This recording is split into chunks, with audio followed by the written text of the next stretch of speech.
കുട്ടികളെ, നിങ്ങളൊന്ന് സങ്കൽപ്പിച്ചു നോക്കിക്കേ, ബ്രിട്ടീഷ് പോലീസുകാർ നിങ്ങളെ അറസ്റ്റ് ചെയ്യാൻ വരുന്നു. കേൾക്കുമ്പോൾ തന്നെ പേടിയാകുന്നുണ്ടല്ലേ? അതെ. അപ്പൊ നിങ്ങൾക്ക് വേണമെങ്കിൽ അവരോട് മാപ്പ് ചോദിച്ച് രക്ഷപ്പെടാം.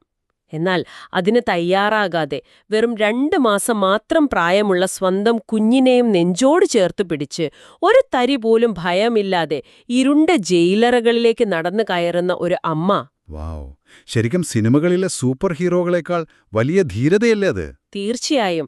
അത്തരം അവിശ്വസനീയമായ ഒട്ടേറെ യഥാർത്ഥ കഥകൾ ഉറങ്ങിക്കിടക്കുന്ന നമ്മുടെ രാജ്യത്തിന്റെ ചരിത്രത്തിലേക്കും ഭൂമിശാസ്ത്രത്തിലേക്കുമാണ് നമ്മളിന്ന് യാത്ര ചെയ്യുന്നത്. അതെ കുട്ടികളെ, ഈ പ്രത്യേക പഠനയാത്രയിലേക്ക് നിങ്ങൾക്കെല്ലാവർക്കും വലിയൊരു സ്വാഗതം. വെറുമൊരു പരീക്ഷയ്ക്ക് വേണ്ടി വിവരങ്ങൾ കാണാപ്പാഠം പഠിക്കാനല്ല നമ്മളിന്ന് ശ്രമിക്കുന്നത്. ശരിയാ, മറിച്ച് നമ്മുടെ ഇന്ത്യ എങ്ങനെ ഇന്നത്തെ ഇന്ത്യ ആയി എന്ന് മനസ്സിലാക്കാനാണ്. അപ്പോൾ നമുക്ക് നേരെ ചരിത്രത്തിലേക്ക് കടക്കാം. റെഡി. ഒന്നാമത്തെ ചോദ്യം തന്നെ വളരെ ആവേശമുണർത്തുന്ന ഒരു വ്യക്തിയെക്കുറിച്ചാണ്. Question in English: who is known as Netaji?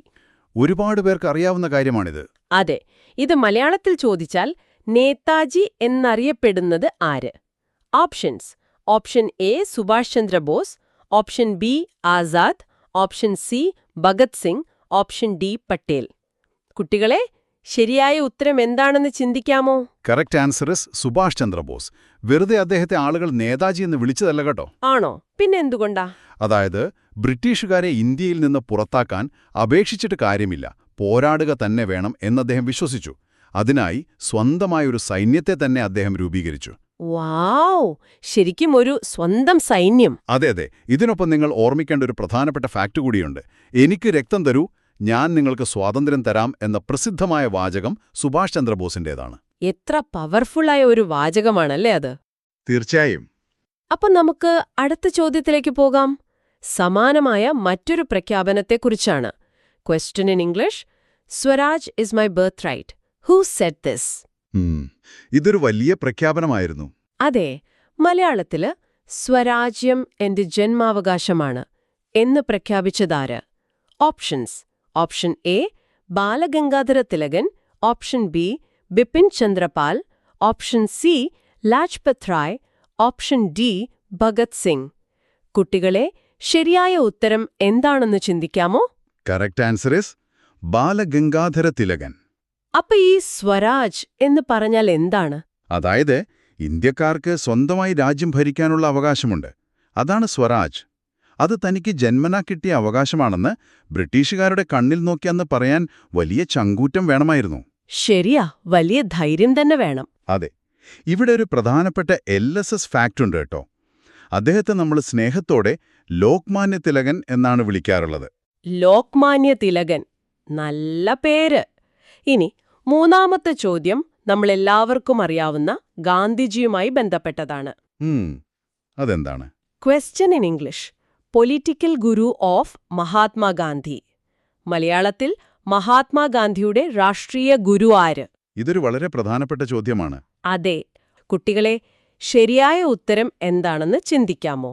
Correct answer is Gopal Krishna Gokhale. ഗാന്ധിജിയുടെ ഗുരുന്ന് പറയുമ്പോ അദ്ദേഹം വളരെ വലിയൊരു വ്യക്തിയായിരിക്കുമല്ലേ? അതെ, തീർച്ചയായും.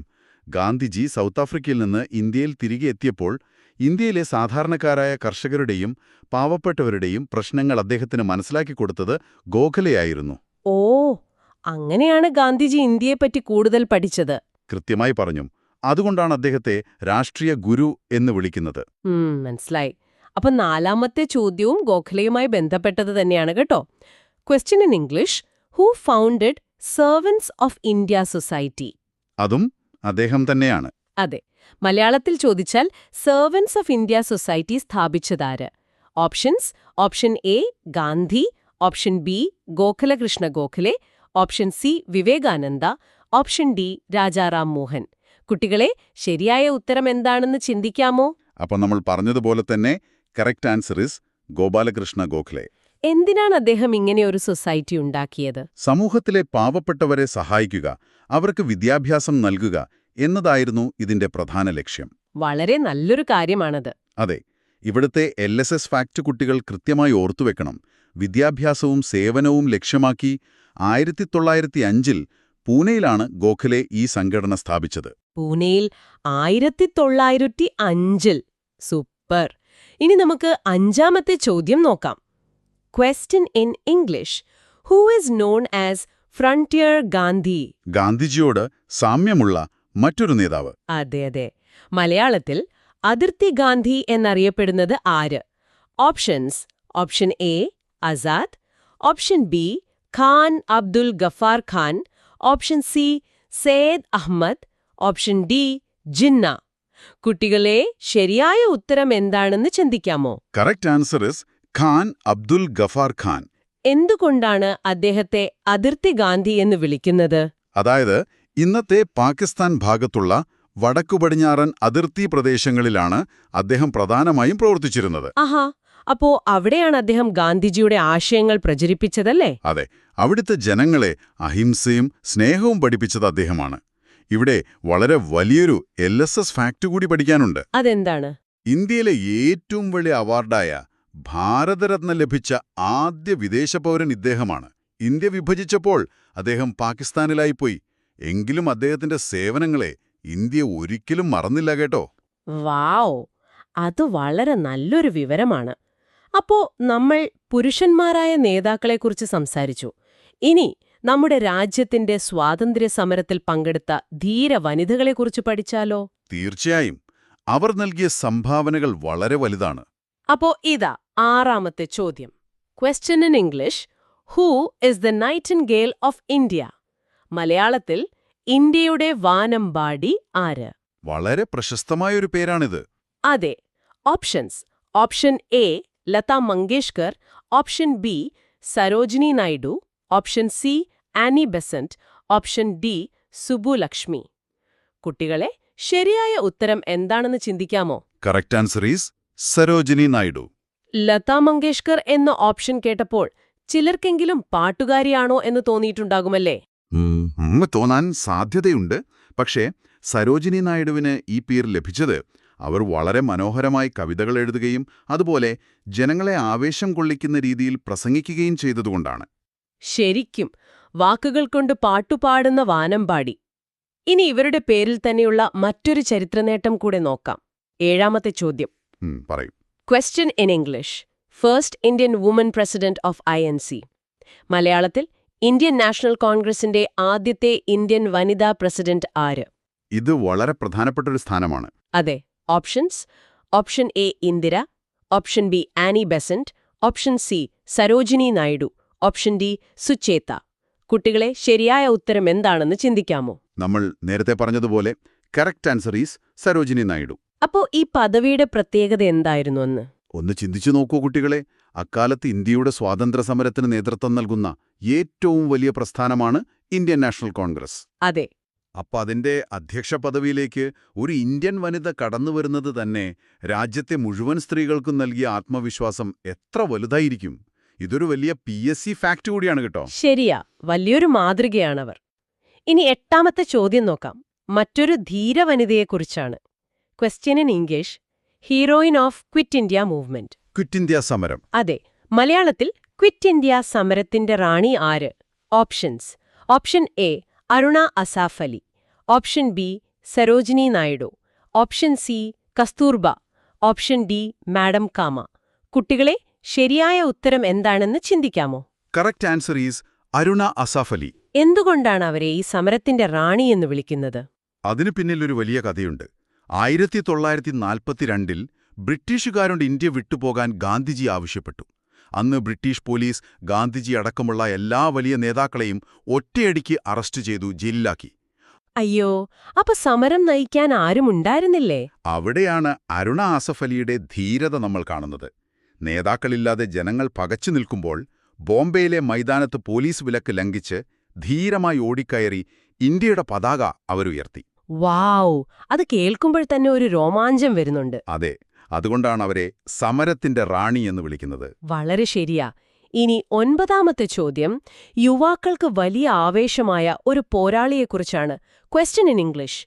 Through bomb in central assembly. ഇത് എല്ലാവർക്കും അറിയാവുന്ന ചരിത്രമാണ്. മലയാളത്തിൽ സെൻട്രൽ അസംബ്ലിയിൽ ബോംബെലിഞ്ഞത് ആര്? Options. Option A Azad, option B Sukhdev, option C Bhagat Singh, option D Rajguru. കുട്ടികളെ ശരിയായ ഉത്തരം എന്താണെന്ന് ചിന്തിക്കാമോ? Correct answer is Bhagat Singh. പക്ഷെ എന്തിനാണ് അദ്ദേഹം അവിടെ ബോംബെറിഞ്ഞത്? ആരെയും കൊല്ലാനായിരുന്നില്ലല്ലോ അല്ലേ? അല്ലല്ല, ആരെയും കൊല്ലാനായിരുന്നില്ല. ബ്രിട്ടീഷ് സർക്കാർ ഇന്ത്യക്കാർക്കെതിരെ വളരെ ക്രൂരമായ നിയമങ്ങൾ പാസാക്കാൻ ശ്രമിച്ചപ്പോൾ അതിനെതിരെ പ്രതിഷേധിക്കാനായിരുന്നു അത്. അപ്പോ ബോംബെറിഞ്ഞിട്ട് അദ്ദേഹം ഓടി രക്ഷപ്പെട്ടോ? ഇല്ല, ആർക്കും അപായമില്ലാത്ത രീതിയിൽ ബോംബെറിഞ്ഞ ശേഷം അദ്ദേഹം അവിടെ നിന്ന് ഉറക്കെ മുദ്രാവാക്യം വിളിക്കുകയാണ് ചെയ്തത്. ഇവിടെയാണ് നമ്മൾ ആ LSS ഫാക്ട് ഓർക്കേണ്ടത്. അതേത് മുദ്രാവാക്യമാണ്? ഇൻക്ലാബ് സിന്ദാബാദ്, അതായത് വിപ്ലവം നീണാൾ വാഴട്ടെ എന്ന മുദ്രാവാക്യം ഇന്ത്യ മുഴുവൻ ജനപ്രിയമാക്കിയത് ഭഗത് സിംഗ് ആണ്. ഇൻക്ലാബ് സിന്ദാബാദ്, ഒട്ടും ഭയമില്ലാത്തൊരു പോരാളി. ഇനി 10ാമത്തെ ചോദ്യം ഇദ്ദേഹത്തിന്റെ പ്രായത്തെക്കുറിച്ചാണ്. അത് കേൾക്കുമ്പോൾ പലർക്കും അത്ഭുതം തോന്നും. അതെ. Question in English, at what age was Bhagat Singh hanged? മലയാളത്തിൽ എത്രാമത്തെ വയസ്സിലാണ് ഭഗത് സിംഗിനെ തൂക്കിലേറ്റിയത്? കുട്ടികളെ ശരിയായ ഉത്തരം എന്താണെന്ന് ചിന്തിക്കാമോ? Correct answer is 23. വെറും 23 വയസ്സ്. 23 വയസ്സോ? അത്രയും ചെറിയ പ്രായത്തിലാണോ അദ്ദേഹം രാജ്യത്തിനു വേണ്ടി ജീവൻ നൽകിയത്? അതെ അതെ. നിങ്ങളുടെ ചേട്ടന്മാരുടെയോ അല്ലെങ്കിൽ വീടിനടുത്തുള്ള ചെറുപ്പക്കാരുടെയോ പ്രായം മാത്രമായിരുന്നു അദ്ദേഹത്തിന്. സ്വന്തം ജീവനേക്കാൾ രാജ്യത്തെ സ്നേഹിച്ചതുകൊണ്ടാണ് ആ ചെറുപ്പക്കാരൻ ഇന്നും നമ്മുടെ മനസ്സിൽ ജീവിക്കുന്നത്. ശരിക്കും നമ്മളെയൊക്കെ ഒരുപാട് ഇരുട്ടി ചിന്തിപ്പിക്കുന്ന കാര്യമാണത്. നമ്മൾ തുടക്കത്തിൽ പറഞ്ഞ ആ ധീരയായ അമ്മയുടെ കഥ. അതെ. Question in English, Malabar leader jailed with baby. മലയാളത്തിൽ കുഞ്ഞിനൊപ്പം ജയിലിലടക്കപ്പെട്ട മലബാർ നേതാവ്. Options: option A Kuttimalu Amma, option B captain Lakshmi, option C Arya Pallam, option D Gowri Amma. കുട്ടികളെ ശരിയായ ഉത്തരം എന്താണെന്ന് ചിന്തിക്കാമോ? Correct answer is Kuttimalu Amma. അവരെ അറസ്റ്റ് ചെയ്തപ്പോ ആ കുഞ്ഞിനെ എത്ര പ്രായമുണ്ടായിരുന്നു എന്നാണ് പറഞ്ഞത്? വെറും 2 മാസം പ്രായം. കുഞ്ഞിനെ മാറ്റാൻ ബ്രിട്ടീഷ് പോലീസ് പറഞ്ഞിട്ടും അവർ തയ്യാറായില്ല. നിയമലംഘന സമരത്തിൽ പങ്കെടുത്തതിന്റെ പേരിലാണ് ആ കൈക്കുഞ്ഞുമായി അവർ ജയിലിലേക്ക് പോയത്.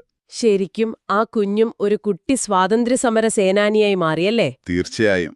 ഇനി 12ാമത്തെ ചോദ്യം മറ്റൊരു ധീരയായ മലയാളിയെക്കുറിച്ചാണ്.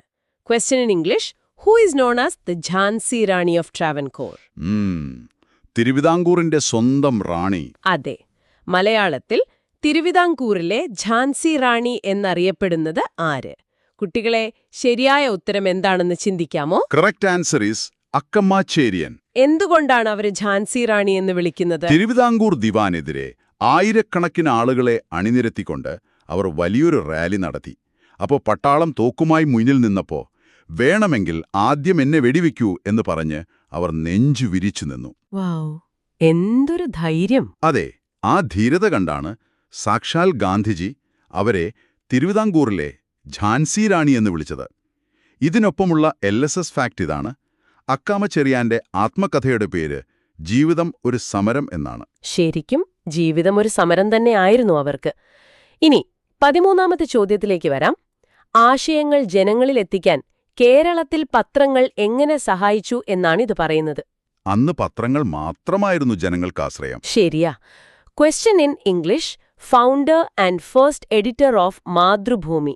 മലയാളത്തിൽ മാതൃഭൂമി പത്രത്തിന്റെ ആദ്യ പത്രാധിപർ ആര്? Options: option A Kelappan, option B Keshavamenon, option C Abdurahiman, option D AK Gopalan. കുട്ടികളെ ശരിയായ ഉത്തരം എന്താണെന്ന് ചിന്തിക്കാമോ?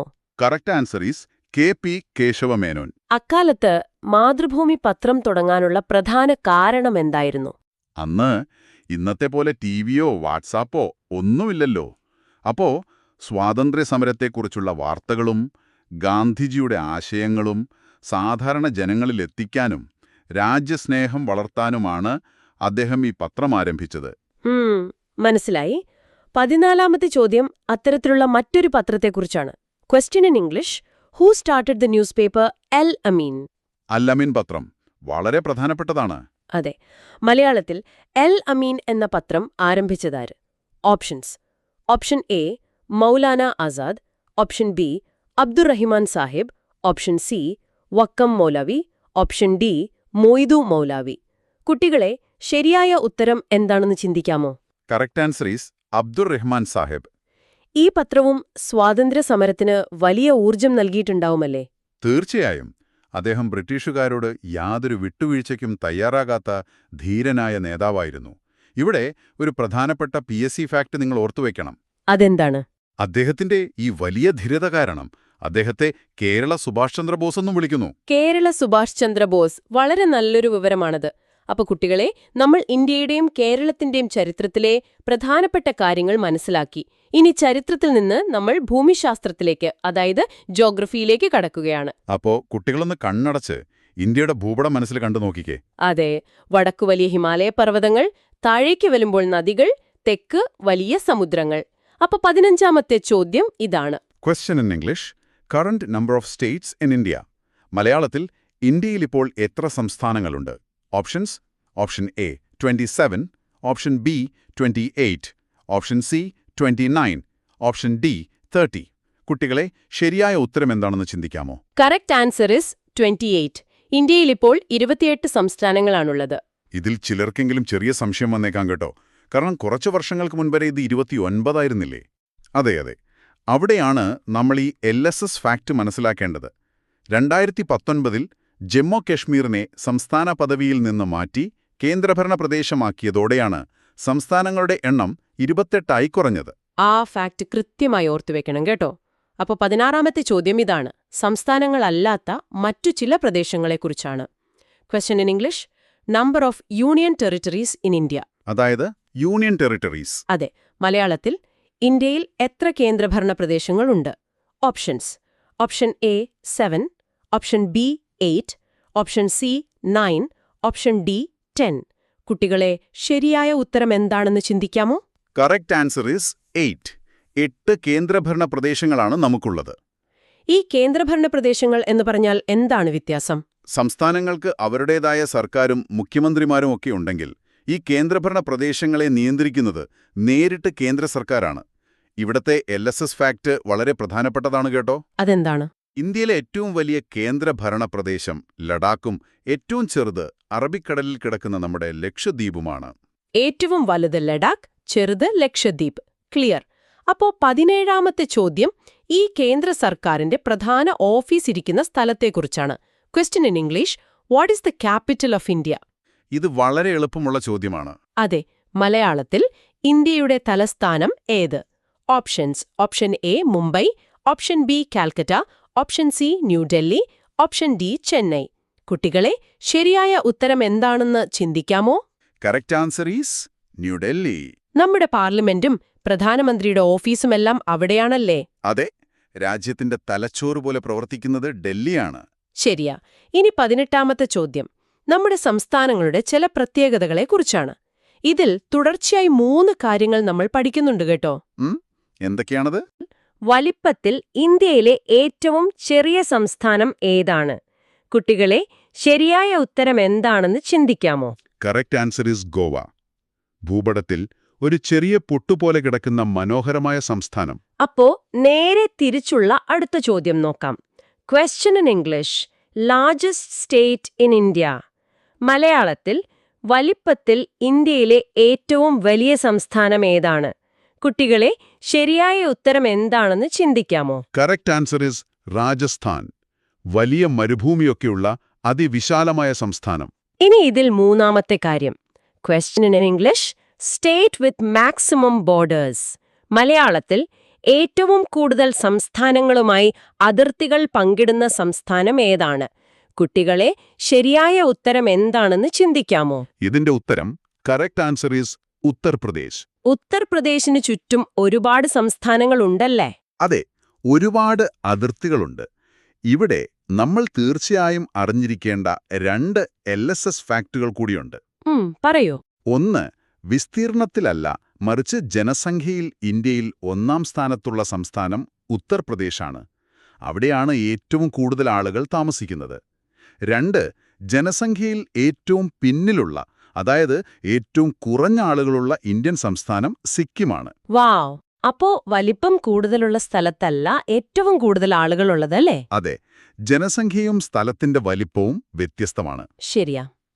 ഇനി 19ാമത്തെ ചോദ്യം നമ്മുടെ സ്വന്തം നാടിനെക്കുറിച്ചാണ്. Question in English, capital of Kerala. മലയാളത്തിൽ കേരളത്തിന്റെ തലസ്ഥാനം ഏതാണ്? കുട്ടികളെ, ശരിയായ ഉത്തരം എന്താണെന്ന് ചിന്തിക്കാമോ? ഇത് പ്രത്യേകിച്ച് ചോദിക്കേണ്ടതില്ലല്ലോ. Correct answer is Thiruvananthapuram. അതെ, നമ്മുടെ സെക്രട്ടേറിയറ്റ് ഒക്കെ അവിടെയാണല്ലോ. ശരിയാ. ഇവിടെയുള്ള LSS ഫാക്ട് വളരെ പ്രധാനപ്പെട്ടതാണ് കേട്ടോ. കാസർഗോഡ് മുതൽ തിരുവനന്തപുരം വരെയുള്ള പ്രദേശങ്ങളെല്ലാം ചേർത്ത് കേരളം രൂപീകൃതമായത് 1956 നവംബർ 1-നാണ്. അപ്പോ അതുകൊണ്ടാണ് നമ്മൾ നവംബർ 1-ന് കേരളപ്പിറവി ആഘോഷിക്കുന്നത്. തീർച്ചയായും. ഇനി 20ാമത്തെ ചോദ്യം നമ്മുടെ തൊട്ടടുത്തുള്ള അയൽക്കാരനെക്കുറിച്ചാണ്. Question in English, capital of Tamilnadu. മലയാളത്തിൽ തമിഴ്നാടിന്റെ തലസ്ഥാനം ഏതാണ്? കുട്ടികളെ, ശരിയായ ഉത്തരം എന്താണെന്ന് ചിന്തിക്കാമോ? Correct answer is Chennai. പണ്ട് മദ്രാസ് എന്ന് വിളിച്ചിരുന്ന നഗരമാണിത്. അടുത്തതായി 21ാമത്തെ ചോദ്യം. Question in English, capital of Karnataka. മലയാളത്തിൽ കർണാടകയുടെ തലസ്ഥാനം ഏതാണ്? Options: option A Bengaluru, option B Hubli. കുട്ടികളെ, ശരിയായ ഉത്തരം എന്താണെന്ന് ചിന്തിക്കാമോ? Correct answer is Bengaluru. ഇന്ത്യയുടെ IT തലസ്ഥാനം എന്ന് ഈ നഗരത്തെ നമ്മൾ വിളിക്കാറുണ്ട്. യുടെ പ്രത്യേകതകളും ഭാഷകളുമാണ്. നമ്മൾ ആന്ധ്രാപ്രദേശിനെക്കുറിച്ച് കേട്ടിട്ടുണ്ടല്ലോ. അതിൽ നിന്ന് വിഭജിച്ചുണ്ടായ തെലങ്കാനയുടെ തലസ്ഥാനം ഏതാണെന്നറിയാമോ? അത് ഹൈദരാബാദാണ്. ചാർമിനാറൊക്കെ അവിടെയാണല്ലോ. അതെ. ഇനി ഭാഷകളെക്കുറിച്ച് നോക്കാം. ഒഫീഷ്യൽ ലാംഗ്വേജ് ഓഫ് കേരള, അതായത് കേരളത്തിന്റെ ഔദ്യോഗിക ഭാഷ ഏതാണ്? അത് മലയാളമാണ്, നമ്മളിപ്പോൾ സംസാരിക്കുന്ന ഭാഷ. ഒരു സംശയമില്ലാത്ത കാര്യമാണത്. അതെ. അപ്പൊ തെലുങ്ക് എന്ന് പറയുന്ന ഭാഷ സംസാരിക്കുന്ന സംസ്ഥാനങ്ങൾ ഏതൊക്കെയാണെന്നറിയാമോ? പ്രധാനമായും ആന്ധ്രാപ്രദേശും തെലങ്കാനയുമാണ് തെലുങ്കു സംസാരിക്കുന്ന സംസ്ഥാനങ്ങൾ. ഇനി നമ്മുടെ സാമ്പത്തിക തലസ്ഥാനമായ മുംബൈ സ്ഥിതി ചെയ്യുന്ന മഹാരാഷ്ട്രയുണ്ടല്ലോ, അവിടത്തെ പ്രധാന ഭാഷ ഏതാണ്? മഹാരാഷ്ട്രയിൽ ആളുകൾ പ്രധാനമായും സംസാരിക്കുന്നത് മറാഠി ഭാഷയാണ്. ശരിയാ. ഇവിടെ ഒരു കാര്യം കുട്ടികൾ ശ്രദ്ധിച്ചിട്ടുണ്ടോ എന്നെനിക്കറിയില്ല. 10 or 100 രൂപയുടെ ഒരു നോട്ട് കയ്യിൽ കിട്ടുമ്പോൾ നിങ്ങൾ അതിലെ അക്കങ്ങൾ മാത്രമേ നോക്കാറുള്ളൂ അല്ലേ? അതിൽ എത്ര ഭാഷകൾ അച്ചടിച്ചിട്ടുണ്ടെന്ന് എപ്പോഴെങ്കിലും എണ്ണി നോക്കിയിട്ടുണ്ടോ? ഓ, അതൊരു രസകരമായ ചോദ്യമാണല്ലോ. എത്ര ഭാഷകളുണ്ടതിൽ? നോട്ടിന്റെ പിൻവശത്ത് ഒരു ചെറിയ ബോക്സ് കാണാം. അതിൽ നമ്മുടെ മലയാളം ഉൾപ്പെടെ 15 ഭാഷകളുണ്ട്. ഇതിനു പുറമെ നോട്ടിന്റെ മുൻവശത്ത് ഹിന്ദിയിലും ഇംഗ്ലീഷിലും എഴുതിയിട്ടുണ്ടാകും. അങ്ങനെ ഹിന്ദിയും ഇംഗ്ലീഷും കൂടി ചേർത്ത് ആകെ 17 ഭാഷകളാണ് നമ്മുടെ കറൻസി നോട്ടുകളിലുള്ളത്. വാവ്, 17 ഭാഷകൾ!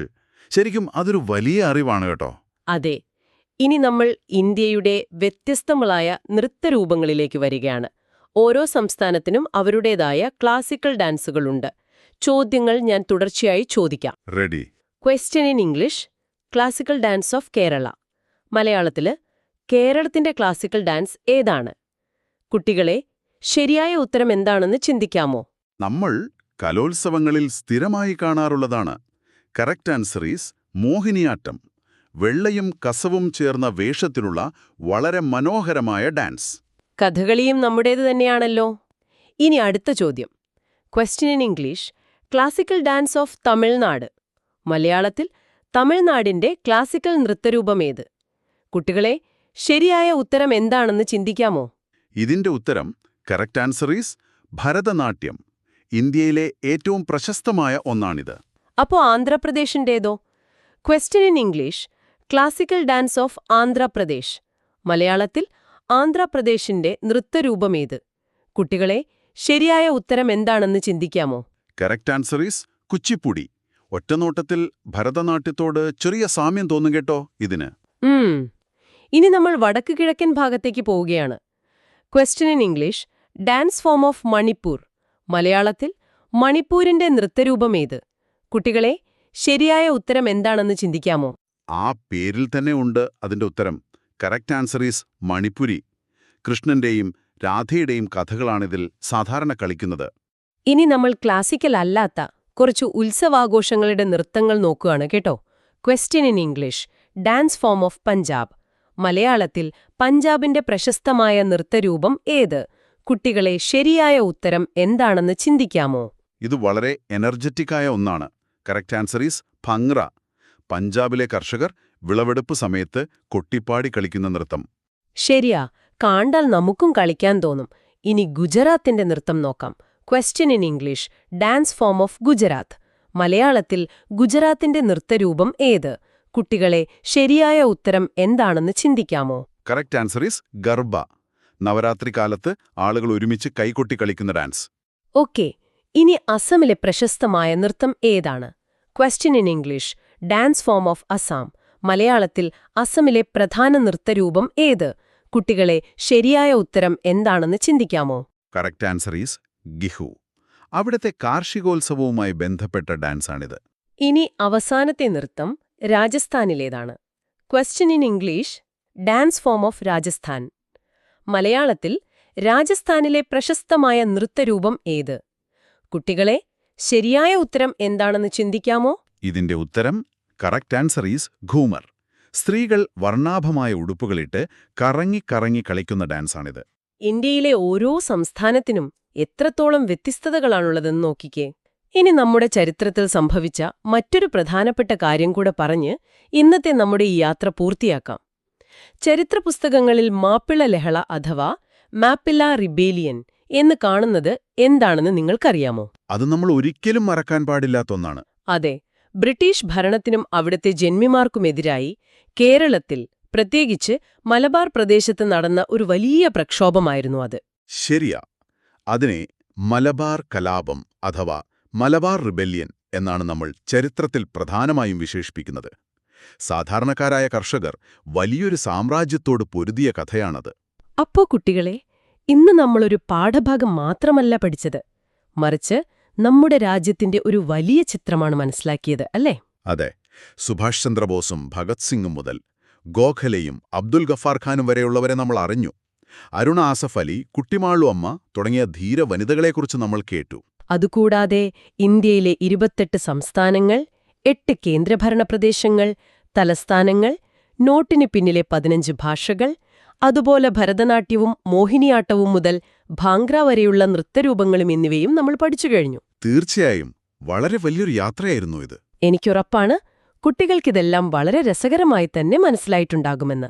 ഇനി ഈ എപ്പിസോഡ് അവസാനിക്കുന്നതിന് മുൻപ് നിങ്ങൾക്ക് സ്വയം അന്വേഷിക്കാനും ചിന്തിക്കാനുമായി ഒരു കാര്യം ഞാൻ ചോദിക്കുകയാണ്. അവരും എപ്പോഴും കാണുന്നതാണല്ലോ. ഇന്ത്യയുടെ ദേശീയ പതാകയിലെ ആ 3 നിറങ്ങൾ എന്തിനെയാണ് സൂചിപ്പിക്കുന്നത് എന്ന് നിങ്ങൾക്കറിയാമോ? അതൊരു നല്ല ചോദ്യമാണ്. അതെ, ഇത് നിങ്ങളുടെ അധ്യാപകരോടോ മാതാപിതാക്കളോടോ ചോദിച്ചു മനസ്സിലാക്കുക. എന്തിനാണ് ആ നിറങ്ങൾ തന്നെ തിരഞ്ഞെടുത്തത് എന്നതിന് വലിയൊരു അർത്ഥമുണ്ട്. അവിടെ നിന്നായിരിക്കണം നിങ്ങളുടെ അടുത്ത അന്വേഷണം തുടങ്ങേണ്ടത്. ശരിയാ. പുതിയ വിവരങ്ങൾ സ്വന്തമായി കണ്ടെത്താനുള്ള ആവേശം കുട്ടികൾക്ക് എപ്പോഴും ഉണ്ടായിരിക്കണം. തീർച്ചയായും. അപ്പോ ഇന്ന് കേട്ട കാര്യങ്ങളെല്ലാം എപ്പോഴും ഓർമ്മയിലുണ്ടാകണം കേട്ടോ.